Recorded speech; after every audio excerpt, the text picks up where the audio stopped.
cela sicale ngemkhuleko. Babelolungile sesibongile Nkosi live lakho leli ngemandla. Live lakho Nkosi leli ngumkhomba ndlela. Live lakho uNkulunkulu wethu lonamandla onke leli ngumlilo. Usho njalo Nkosi Hebrews chapter 12 verse 29 what for our God is a consuming fire. So angeke Nkosi ube consuming fire live lakho bese lingasabi consuming fire. Siyalibonga Nkosi live lakho lakhulume ngalo umbhali Jeremiah kwekuthi wena Nkosi uyalilinza live lakho lize liwente likufeze lokho lelisuke liphuma emlonyeni wakho litokuwenta emhlabeni. Wakhuluma na Isaiah wathi njengemvula inetha umhlaba kanjalo nelive lakho malike laphuma kuwe Nkosi alibuyele kuwe yaba. Babe wethu lonamandla onke siyathandaza Nkosi sinikela Nkosi impilo tethu esaneni sakho sinikela impilo tethu Nkosi namhlanje nekusene ebukhoneni bakho. Babe wethu lolungile basavuka Nkosi bantwana bakho babe bavuse ngelivi egameni lika Jesu. Sesibonile Nkosi umbhali wencwadi yeWisdom uthi konke lokungemathemba la ngekho kuwe kufanana nemandi laya emanqolisweni. Babe wethu lonamandla onke bonke labathe themba bona bathemba lite. Usho njalo Mahubo 115 wathi akungabe ngithi simakatha kungabe ngithi kodwa ludumo lonke alude kuwe. Wase uyakhuluma wathi tithixo debetive tingumsebenzi wetandla temuntu bathi bumbe ngetandla dabo batakha ngenhlakanipha kwabo bathi hlonipha ngenhlonipho yabo. Babe wethu lonamandla onke into letingenamsebenzi labathi thwala kwathi kuhamba athi kwathi kubona athi kwathi kuphatha athi emalakanya. Babe siyathandaza namhlanje Nkosi ekuseni kwethu Nkosi sisuse emathemba ethu tintweni letendlulake tintweni letingenamsebenzi. Siyabona Nkosi ukuthi wena labathembela kuwe usebenzisa ngisho nemvelo ibe dithunywa takho simakathe tebahlangula nebalwela. Sifundile lokho Nkosi kule ncwadi yeWisdom excuse me kwekuthi umlilo loqishwa ngemanti kodwa mase uthunywa nguwe simakathe lababi noma bangangena emantini lamanti avutha nalomlilo uvuthe ngemandla bashe khona lapho. Babe wethu lonamandla onke lethi live lakho Nkosi kukhona la khona wenda khona kuthi lomlilo ubuye ungathi uphelelwa ngemandla kani Nkosi uphephisa nathi tilwane lofuna natho tihambe tiyokuhla discipline the godless people. My God and my Father siyathandaza babe egameni lika Jesu Kristu eNazaretha uthi bonke Nkosi labangakhayiseleki bonke Nkosi labakhanza ukuthi live lakho Nkosi alinamsebenzi walutho behlulele ngalo Nkosi ekuseni lisafundwa. My God and my Father liwende Nkosi umsebenzi empilweni yabo lilethe imvuselelo Nkosi kulabagulako Nkosi labalele phansi edibhedlela balele phansi emakhaya balele phansi Nkosi ngithumela live lakho ukhulume kahle Nkosi umfana wakho itolo akashumela ka VOC eSwatini wathi Nkosi Jesu wathumela live lakho wabaphilisa abantu bakho wabeda bagejwa kufa. Live lakho Nkosi it becomes a messenger uma ngabe Nkosi ufuna kwenda lutho Nkosi empilweni yabantu bakho. Ngiyathandaza babe ekusene egameni lika Jesu noma ngabe ngubani Nkosi losesimene I say thou bulldozing power of God by fire. My God, make your people to move forward.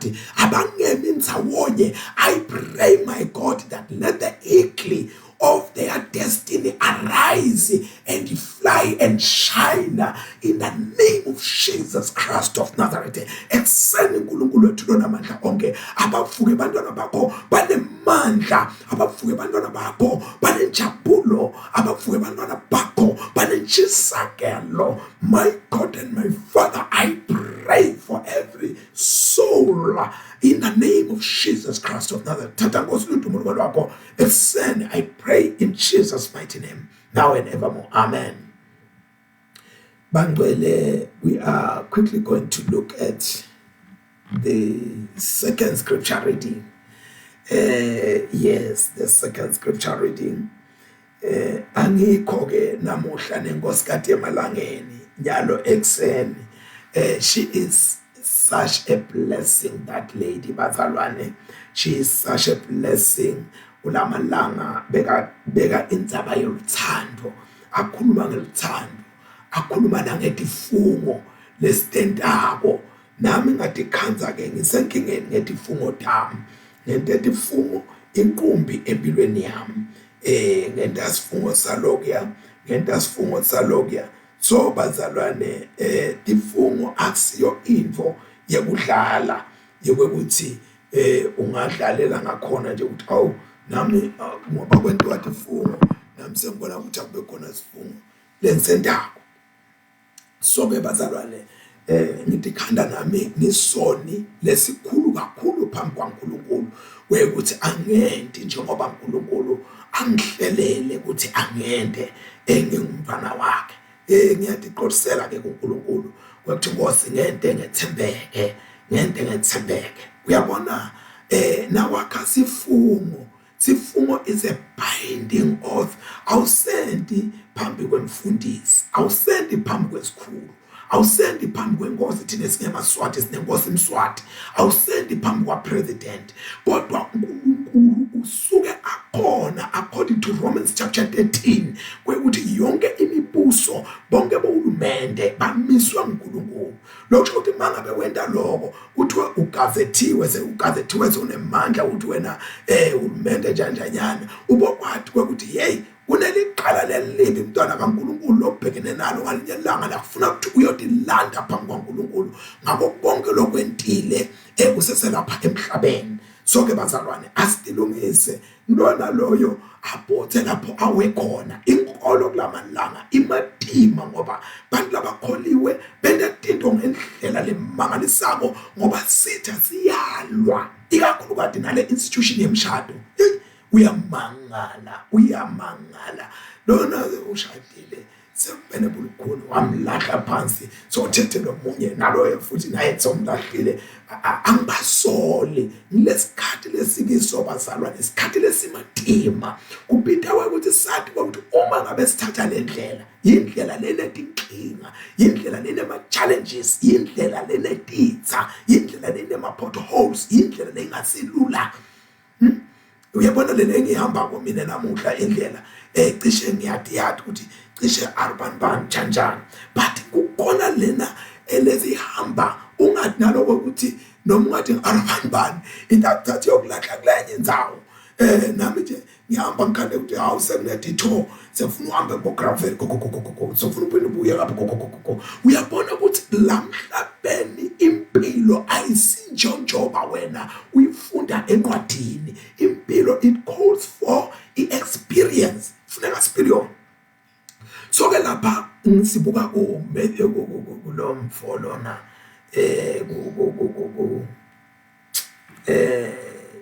sengizuphile bazalwane, why did I zupha? Yes, sengizuphile. Sibuka incwadi ya Romans chapter 14 verse 13. Lana sibona umpostoli Paul uyasummarize noma usinika isummary wekuthi asingayendi ema-issues ekwehlulelana yebazalwane. Kwehlulela akusiko kwethu lapha emhlabeni, futhi inkululeko yethu ayingabi yakubhekela labanye imigoqo ukuthi bagileke bawe balimale.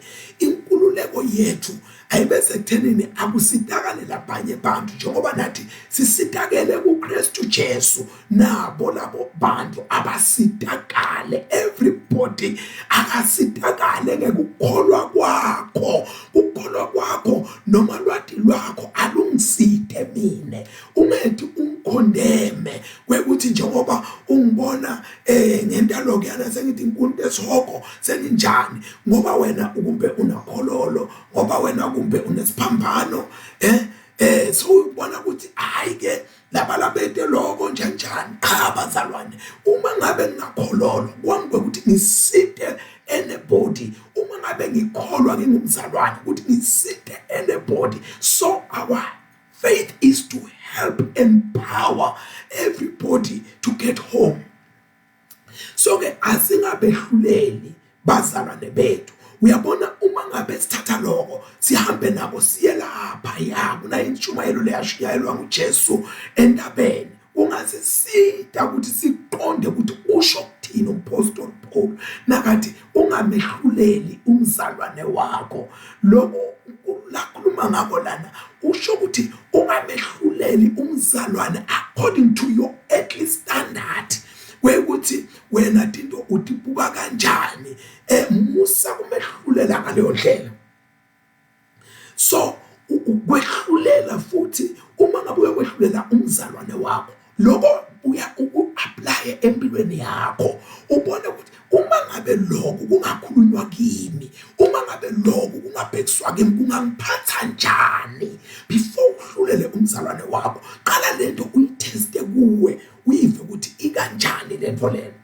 andike lokho akusho ke mase ngishito lokho ukuthi kumbeka ngaphandle Romans chapter 15 verse 14 la khona umpostoli abeka sidingo sekuthi sidingo neresponsibility ukuthi sibakhuthade labanye bantu asibe bantu laba bakhuthadako sithi bone into letinhle singaboni into letimbi sonke isikhathi kubantu khuluma ngetinto letinhle bantu labatentabo uyekelele letimbi titati phumela tona titati balekela tona kusuka wabo kwenza lokuphehleleta lokubi asokhulume ngalokuhle kumfati wakho lokuhle endvodeni yakho lokuhle kumfanakho lokuhle kumzalwane wakho andike lokho again according to 2 Timothy chapter 4 verse 2 akusiyekelisi futhi ukuthi sikhuthe lokungahambi kahle sikhuthe lokungahambi kahle uyabona ke uma ngabe sikhutha lokungahambi kahle sikukhutha ngemibhalo nakhona hayi ukuthi ukhotha lombhalo lo ngoba ufuna umkarapha ufuna umqhaqa bazalwane ukhotha umbhalo lekuwona umgogodla hayi kuhlakanipha kwakho hayi kwati kwakho hayi kuqonda kwakho kodwa uthatha umbhalo ubuyise lo mbhalo utomsida lo muntu ngoba kunekwenteka wenda lento uyenda out of ignorance so kunekwenteka wenda lento ngoba akaqondisisi kahle lokujula kwale mbhalo njengaloku sengikhuphuluthile nje letinye tetinto ukuthi before umehlulele ase uqale ukubuyise kuwe utifake esicathulweni sakhe ukuthi kuthiwe lamagama la ngakhulunywa kimi angangiphatha kanjani lamagama la lokho kusho ukuthi noma ngabe ngitiphi deluleko tethu leseluleka ngato labanye abantu as long as things are based embhalweni waNkulunkulu asisukwenta ukuthi siyenteshe ngathi kusho uNkulunkulu kani kusho mina ngecabanga kwami so asilifunde lifu laNkulunkulu ngiyona base yekukhuthada ngiyona base yekusida labanye bazalwane hayi kubehlulela bazalwane uthi umpostoli Paul singabeki imigoqo noma into leti tawubagila noma leti tawubangela ukuthi labanye abantu bawe endleleni uyabona ke kulesi sikhathi kuwa kwemzalwane kungendeka ukuthi lokunye ubeke umgoqo lokunye kube yindlela lokwenta ngayo ukholiwe usindisiwe leyo ndlela leyo imlimade umzalwane kwathi wenda kanjani sitabuya sitakuhlathia lokho masiyani andike lapha ke singamenta lomunye umzalwane ukuthi aphelelwe ngemandla noma angakhuthateki okanye simshaye ngale mithetho lesibekile sinemithetho emabandleni ethu lemihle kodwa lemithetho lemihle siyenta ibe mibi ngalendlela lesikhandathi sesiyisebenzisa ngayo ukhande ukuthi lo mzalwane asifuni kumbona noma kumphakamisa ngendlela lebekufanele ukuthi simphakamise ngayo emoyeni kulesi isikhathi ke ukanti ukuthi indlela lengenda ngayo iyamdonsa lo mzalwane imdonsele esonweni indlela mina lengenda ngayo so ke bazalwane asibe nekuhlakanipha noma sasethi sasikholiwe sasisindisiwe sasingabafundisi singabazalwane sibobane asibe nekuhlakanipha ukuthi inkululeko yethu ingabalimati labanye bantu ngiloko la kusho umpostoli Paul kulo verse 13 and uma ufunda verse 14 na verse 15 uthi umpostoli Paul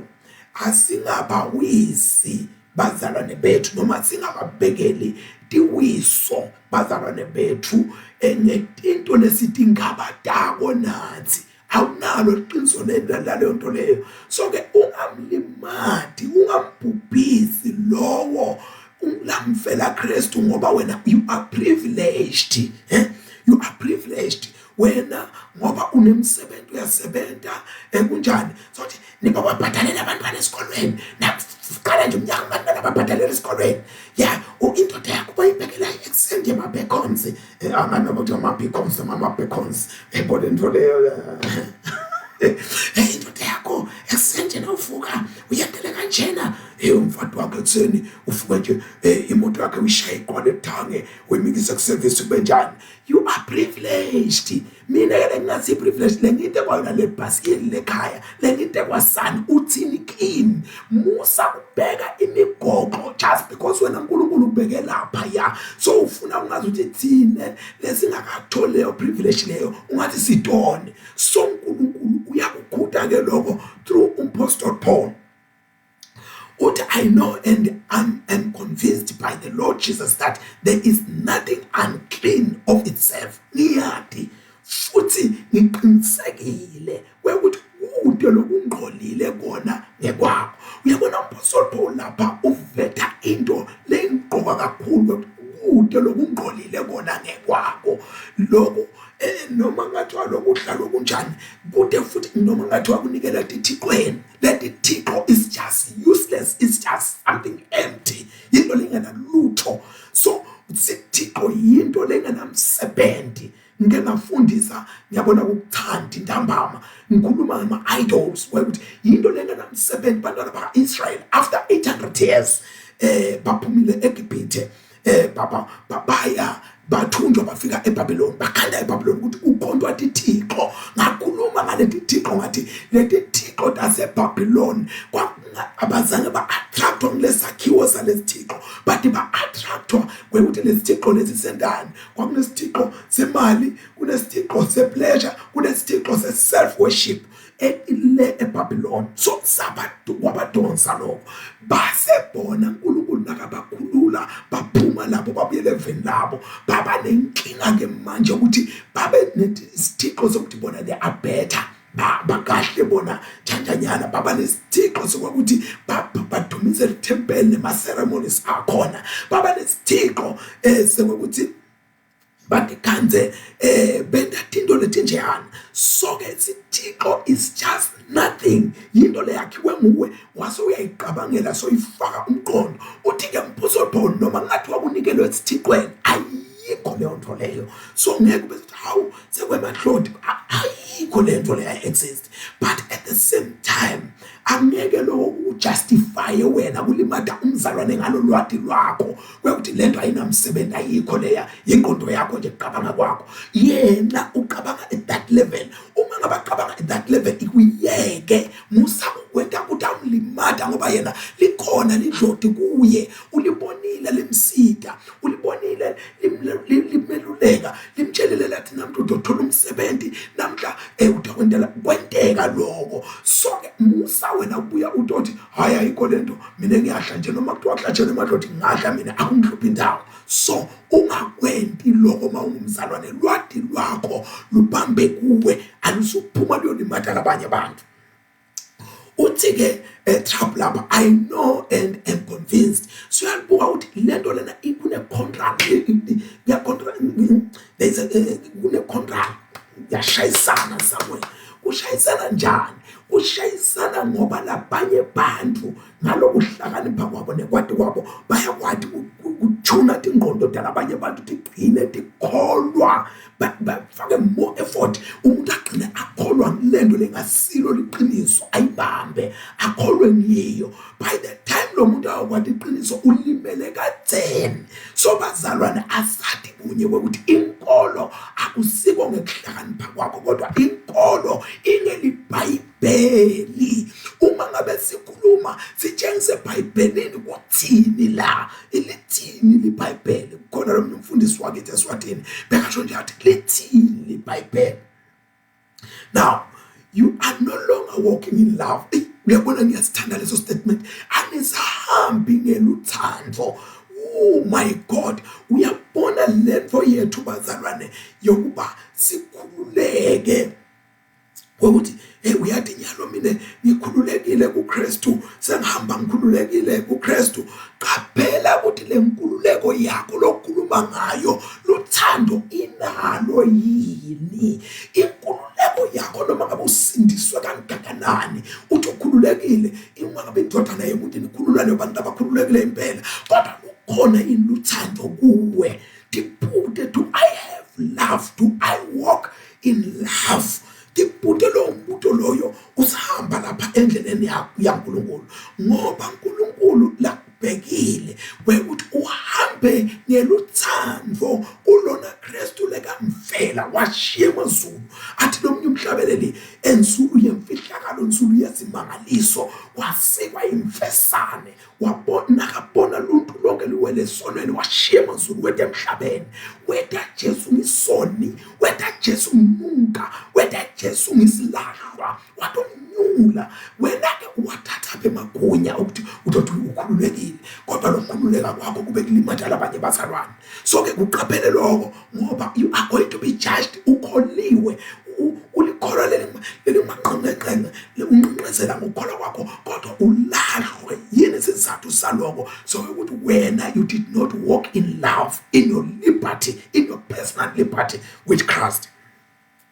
Uyaqhubeka lo mbhali ukhuluma into leti engibusisako uthi do not destroy with your food the one whom Christ died for. Ungambulali ngekudla lona lo wafelwa nguKristu. Uyabona noma ngabe appetite yakho ikudonsa kangakanani, noma ngabe inkululeko yakho ikutshela kangakanani ukuthi lokudla lokungingakudla mina, kodwa as long as kukhona lokuthi amlimada uyeke, ngoba Jesu walahlekelwa impilo yakhe ngenxa yalo mzalwane ukuthi angizuzele yena. Wena sobulala lo mzalwane ngekudla nje, just a stack of meal, a stack of dinner. So kulimele nanga umzalwane xa ubentu uyakholwa bani, hawu kudlala kuhlile. Inkulumo la kayikhulumile kwindlela laqoke ngayo yonke into isebaleni. Uma ngabe lokugqoka kwakho kudonsa lomunye kumdonsele esonweni, kuhle kona phela ukukholwa kwakho vele kusenhlitweni yakho, it's okay, but kukhona lomunye lelithi kusono siswange kubona. Sawubonile lo muntu ukholiwe, uyadumisa lapha nemaphatha akho emtimba abonakala lempahla iqalile yakukheva esoyathi lento leyo you become a devil's agent in the house of God without you knowing. Letento lodendako so limadala banye bantu. So your freedom, your liberty, ikade, what is it? Walking in love with the brother or sister next to you. Makabonga Jesu. So masifunda verse 16, we are 18. Uti pursue the higher call of the kingdom of God. Sibitelwe kulolu bito loluphakeme lolusetulu lokufuna ukuthi siligijimele sibukena la bito nalia asikade bukithine, kodwa nakuthi buka kwethu kubuka our brothers and sisters ukuthi are they still happy, are they still with us kulolu hambo lesilungenele. Uthi akungathi lokuhle kwakho, lokudla kwakho, lokwembatha kwakho, lokukhuluma kwakho lokuhle labanye bantu bakukhulume kabi, lento yakho lenhle yenta abantu bangayikhulumi kabi. Kodwa hawu uyabona uma ngabe uthi wena you've got that freedom in Christ and you've got that liberty in Christ and freedom from the law, uyabona ngikhululekile kuKristu, nemithetho mina ayingibambi, enjanjani ngiyakholwa mina, kuhle lokho. Kodwa ikhona inkinga uma ngabe inkululeko yakho kuKristu nekukhululeka kwakho emthethweni sekuyawulimada nangu umzalwane ukuthi ayikhulume kabi lento yakho. Kukhona abantu labathi imithetho, labaphila ngemithetho, umthetho uthi ukhale lo mthetho ukhokha ngaphandle kweluthando lothando ulimata abantu. Yebo umthetho wesondo lakho, yebo umthetho we-111, kodwa qaphela ukuthi umthetho lo ungalimati, ungabulali lemunye umuntu. Le mithetho lena ukade uthi uvela umthetho uthi angimshaye lona aphelele umsebenzi. Umthetho uthi lo mthetho wakho qaphela ungakuyise sogwena. Uye ugqoke nathi timpahla timbulambula, bathi timbulambula labanye. Uye ugqoke uphelele netigqoko enhloko, labanye bafaka tigqoko khona lapha emasontweni. Labanye baphathe tinduku lethi 8 letinye ting 4 la khona nasontweni. Uthi ungena nato esogwena ngoba uhamba ngemthetho lokhohlwe Kristu. UKristu is all about love. Luthando. Jesu usibitele ekuthandeni, and-ke kuthanda awuthandi lokukitadako. Angifuni kuya lapho, sengiyabona ukuthi kuyadonseka kwekuthi uthi Jesu uthanda sithathako ukukhulekele laba kuhluphako. So-ke uthanza abazalwane kusifake emanyeveni. Mawuthi uthanza umuntu usuke uthi expose ebulukhunini. Uthando is something so painful leyakhoza uNkulunkulu ukuthi ashinqame athele imfothana yakhe, ayinikele ukuthi wonke lokholwa ngiyo angabhubhi kodwa abe nekuphila lokuphakade. So luthando lukhosti, luthando bazalwane. Akusiko lokuthi uthanda lo ngoba ngumzala, uthanda lo ngoba ngibani. Luthando emadoda bekufanele ayathi kahle lento nangabe ayathanda babe emadoda, ngoba uma ngabe uthanda uhlala njani nemfati nemvane bantu ungakamloboli, ungakamenti lutho. Thina singemaswati, singema-Afrika siyathi ukuthi kukhona into lofuna ngitente, usigebengu, uyeba, ulisela. Angisho lalaba ngakhona, khona vele laba ngakhona inkosi yami, kodwa ubone ukuthi uyasabalaza nalomfati wakhe inkosi yami yazama kumgqokisa nekumondla nekwentane. Uyabonakala ukuthi akakhona, but when uyakhona uyasebenta ulugofu nje, awufuni kuyomikisa le bahle bantu basaphila abantu abathanda. Now uthi-ke Jesu uma ngabe lokuhla kwakho wena nalokunatha kwakho kutinto leti lotibeke lapha phambili, kurong kuhla nekunatha kwakho, ngoba umbuso waNkulunkulu awusiwo ukuthi uhleli ekuseni eminini kanjani. Labanye abantu aso ekhefuna ngediet yabo. Angikudli lokho, angikudli okungaswayi, angikudli okunama-spice, angikudli lokho njani. Angisho ukuthi urong lokho, but when coming to the Christian life practice, lo mzalwane loyo ngikukhulela ngoqo akanendzaba ukuthi ukhulume njani lemuntu, ugqoke njani, uhamba njani, uphila impilo lekhohlakele leyonakele. Ibuhlungu lento leyo kumzalwane lothi ukholiwe, ukholwe njani. Uthi Jesu lapha umbuso waNkulunkulu ungekuthula. Uqala uthi ungekulunga, ungekuthula kanye nekuthokoda kuKristu noma kuthokoda kumoya. Umbuso waNkulunkulu ke loyo, umbuso waNkulunkulu ungalento into lento. Uyabona uma ngabe side kulunga, side kuthula, side kuthokoda kumoya, lokho kusenta sibe bethe ithashi naNkulunkulu. Siyakhweshelana naNkulunkulu, siyakhweshelana nenhlitiyo yaNkulunkulu.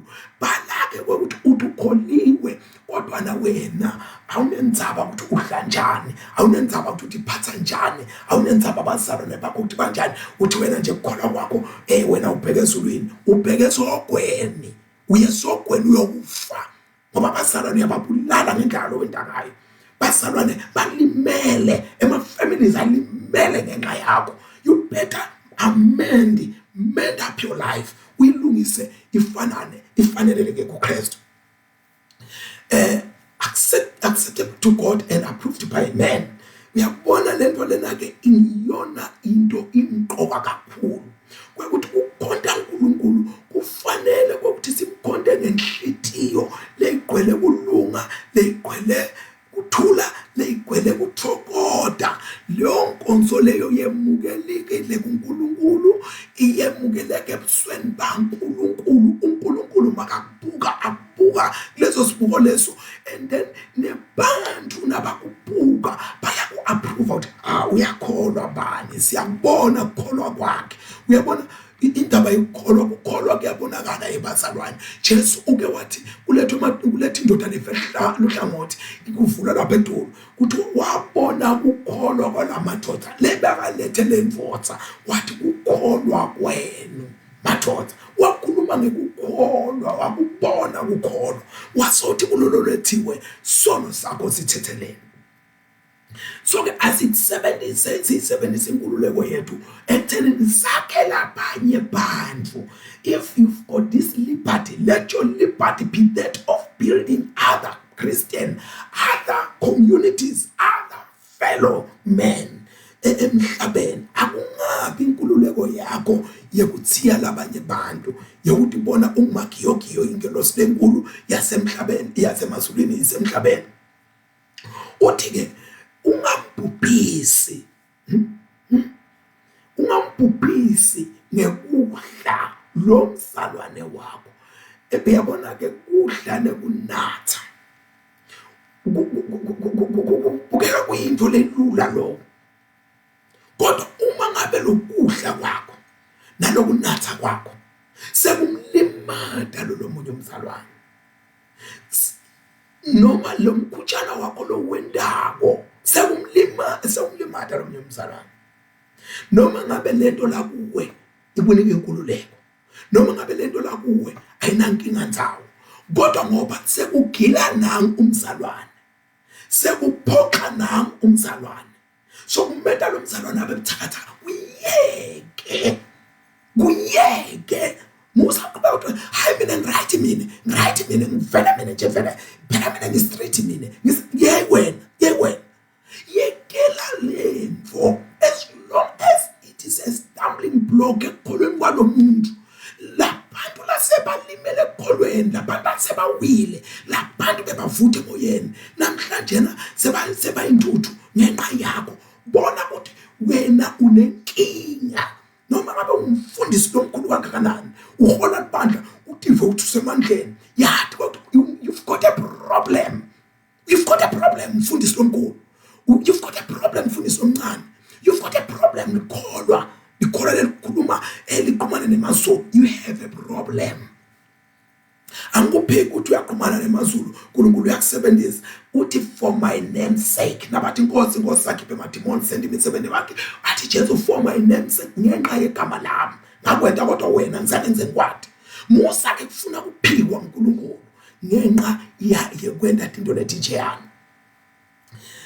Tonke tinto empeleni tihlantekile. Usho njalo uMaphostoli Paul uthi tonke tinto tihlantekile.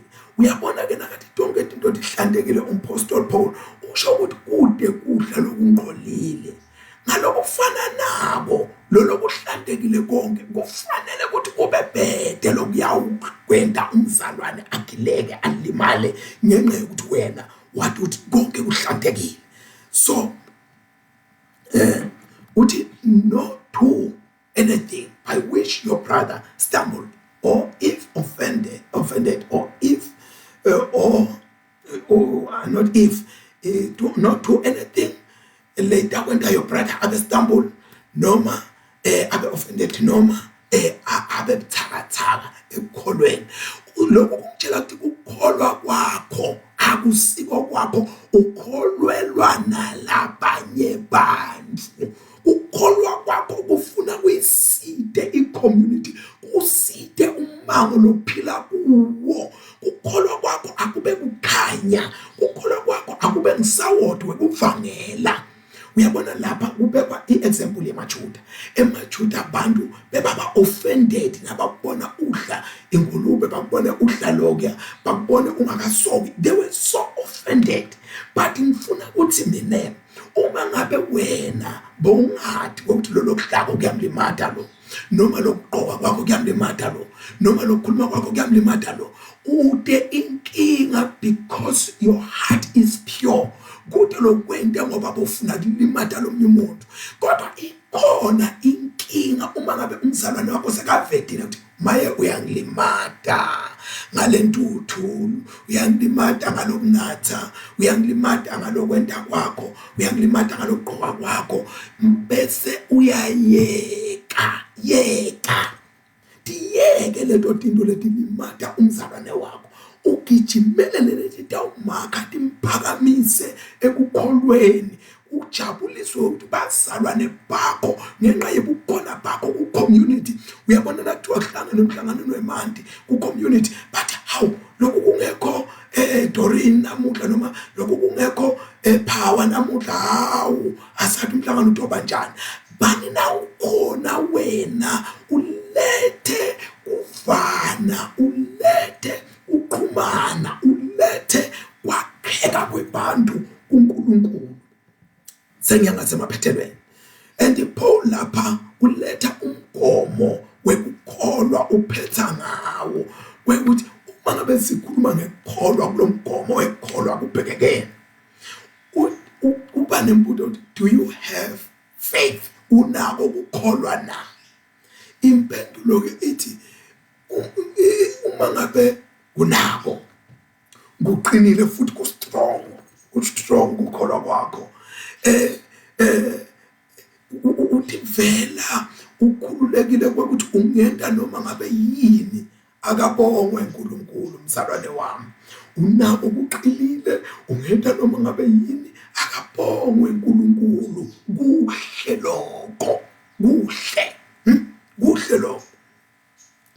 Kodwa na-ke lokukholwa kwakho lonako naloku strong, akube strong kuNkulunkulu, hayi kulabanye bantu. Musa utongitshengisa kukholwa kwakho loku strong lokuthi okhondema mine, kodwa kukholwa kwakho loku strong akumphakamisa mina, kungiyise kuNkulunkulu. Kungiyise lela u-strong khona wena. Ungabe sothi hey thina vele bazalwane kukholwa kwethu, mina nje ungibona ngalo kukholwa kwami, mina kukholwa kwakho akude kungikhokhe from the dungeon kuyongibeka endaweni lethe qaqa ngiphakamele kuJesu.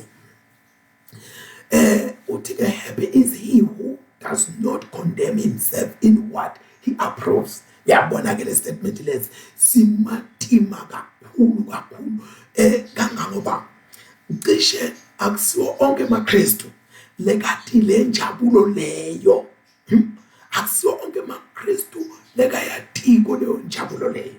Ngitawusho ukuthi ngikwathi ngikusho ngani lokho. Kunetinto leNkulunkulu ake asi-challenge ngato, le nasithi bukatini atisitindle atisitimbi tinto, kodwa uNkulunkulu ede asi-challenge ngaleto tinto leto ukuthi kuyeke lokho, kuyeke noma hamba uye kubani uqolise, thatha ukuthi unike bani, noma uthi wena unako njengimnikelani, usho uNkulunkulu. And uma ngabe ungakwenti lokho wena you will be condemned. Uthi lahla wena, uNkulunkulu nakakhuluma nawe kunetinto uNkulunkulu lato umuka dona le wena ucabanga ukuthi u-right. Ungabona ukuthi not every Christian have this happiness.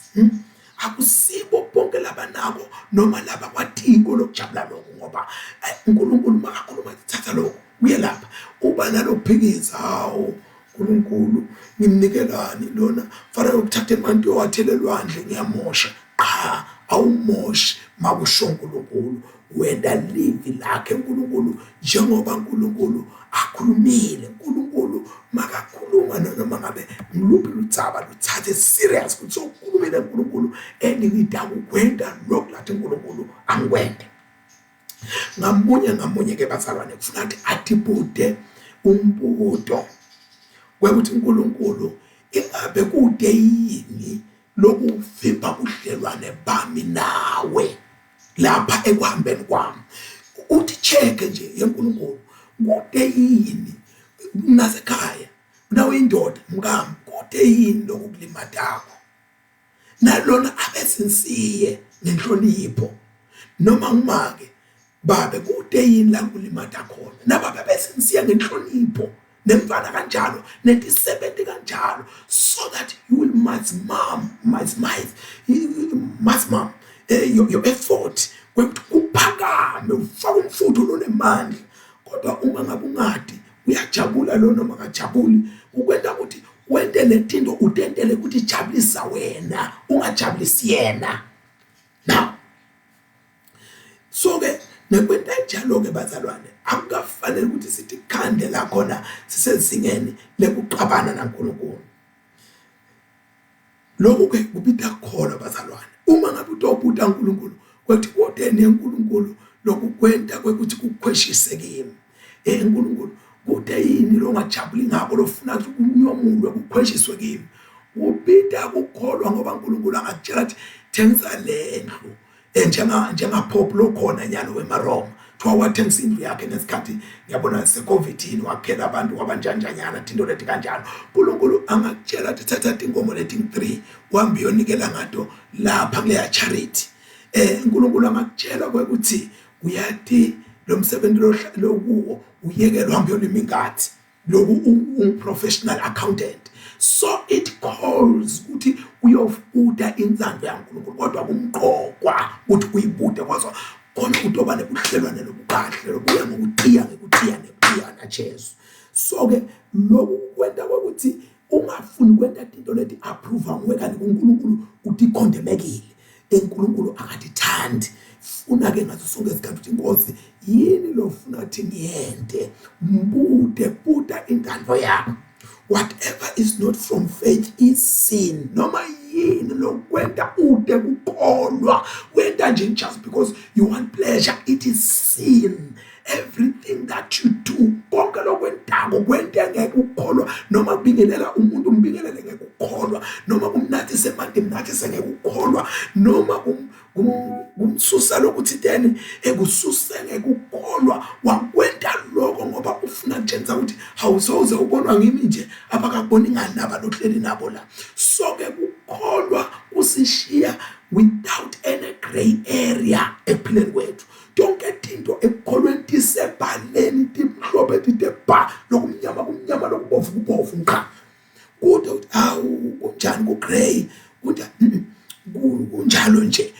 Ukholwa kufuna ukuthi yonke into siyente ukuthi sikulahle lokujabulisa thina sifuna lokho ojabulisa uNkulunkulu.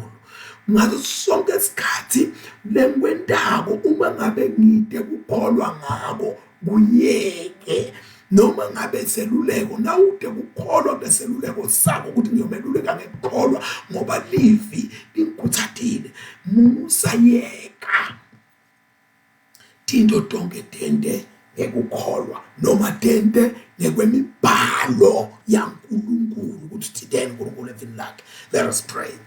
Baba lolungile sesibongile ekhambeni likaJesu. Sibonga Nkosi kusifundisa namuhla. Dinengi into lesitentile ikakhulukazi sinemakholwa alamuhla Nkosi. Siyajayiva kamnandi leti yedidayela lesijayiva ngato lamasontweni delive tivusa inkanuko leti mpahla Nkosi titolo setithenga timpahla bompitsho umangale ukuthi yini lena leyigqoko nangumuntu nawo ngoba le live lesikilo lokhelenge tinkanuko lokhelenge mpupi lokhelenge manyala nenkohlakalo awusiside Nkosi lapha lesibona emasontweni awuyenyanyeka kuyenyanyisa ukuthi hawu yena bakithi lo muntu uphume angakaboni yini ukuthi ugqoke njani labanye Nkosi na uthi uyambonisa thukuthele wena zomshayela umthetho awusafuna ugqoke njengendlela lafuna ngayo usho kuyabalimata abantu. Baba wethu lolungile siyathandaza Nkosi kunasi situlwane nasi lesigwegwile nasitulwane lesigwahlako lesiphingako nasitulwane lesikhohlakele siside uNkulunkulu wethu lona amandla onke siqonde into yenye ukuthi wena uNkulunkulu uyabona Baba wethu lona amandla onke futhi utawehlulela yonke imisebenzi yobumnyama uyokwehlulela konke into abantu abatente ngebulukhuni betinhliziyo zabo. Thatha Nkosi udumo lwakho nobukhosi bufanele Jesu manje naphakade in Jesus mighty name. Father we pray. Amen and amen. Thank you very much. Thank you very much. Siyabonga kakhulu bazalwane. Wherever you are, I just want to acknowledge your presence in this session. It's so edifying and exhorting to my soul. Siyabonga kakhulu ke bazalwane. Nakukuhle sitawuphinde sihlangane entsambama enkonzweni yantsambama bathi kwamanje bazalwane ngithanda ukubongela kakhulu kini nonke lesifellowship kanye nani kuleti nkonzo lesibanato on this platform media. Ngiyathandaza ke futhi ukuthi uNkulunkulu aphinde aneside kuko konke leli kwendako nathi kwekuthi liso lakhe liyabona. Be blessed bantwana basekhaya. You are such a blessing to my soul. Ngiyacela ke bantwana basekhaya ukuthi you share this on Facebook and YouTube. Kukhona labantu awusidakala ngekwenta kwakho njalo khona labasidakalayo. Sibonge khona lesibabonile lapha yana bavela khona lesibabonile bavela labanye kumbe abaveli ngalendlela lengingathini nje bazalwane bengingathi ngingakhona kubita amabito abo kanti kumqoka naloko ukuthi ngisho okay lana ngiyabona Thuli Hlophe bekakhona nalabanye labanenge bangena ngale. Siyabonga kakhulu bazalwane. Siyabona lapha nende likes nenda ini kuyasikhuthaza kakhulu endleleni yethu yokukhonza uNkulunkulu. uNkulunkulu anibusiseke bazalwane, lusuku lwenu lube lusuku oluhle. Siyakholwa ukuthi siyawuhlangana ntambama sinebufakazi bokuthi uNkulunkulu usendeleni ebudeni belanga. Amen and amen.